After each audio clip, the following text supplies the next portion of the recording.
la palmeraie.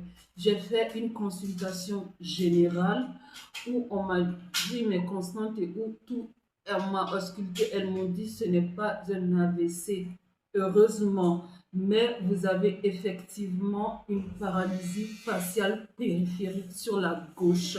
Vous allez aller rencontrer l'ORL qui va vous donner plus de détails et qui va vous suivre. Voilà, donc pour les douleurs, on a demandé, mais elle a mal. L'ORL dit qu'elle prenne le paracétamol, mais pas autre chose. Je veux la voir personnellement parce qu'il y a près de 6 à 7 médicaments qu'elle doit prendre. Je veux la voir avant toute chose. Donc je savais qu'il fallait prendre du paracétamol et je suis rentrée, j'avais rendez-vous le lendemain. Quand je suis rentrée, j'ai contacté l'artiste Lionel. Il m'a répondu. Il m'a répondu et il m'a dit des mots bienveillants, de réconfort, de soutien. Il a proposé de me mettre en contact avec quelqu'un au CHU d'Angré où il trouve que les prestations sont abordables. Voilà, il a été euh, de bonne foi ou de bonne contribution.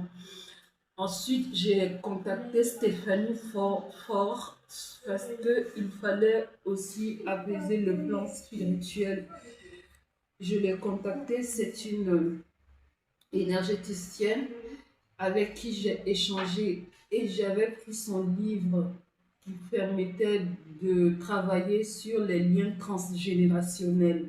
Donc j'ai pu échanger avec elle qui m'a dit que le visage qui s'exprime comme ça, c'est un visage, c'est une émotion de l'âme qui est en train de parler. Qu'est-ce que...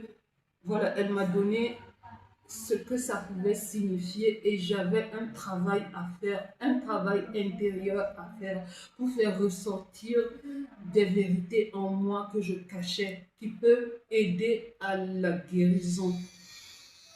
Euh, donc le lendemain, après ça, le lendemain, je suis allée voir l'ORL et l'ORL m'a ausculté et il m'a dit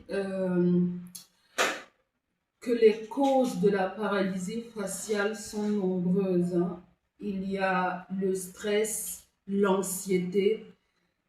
Quand tu as beaucoup la fatigue, une grande fatigue, je dis oui, j'ai vécu une grande fatigue et j'ai eu beaucoup de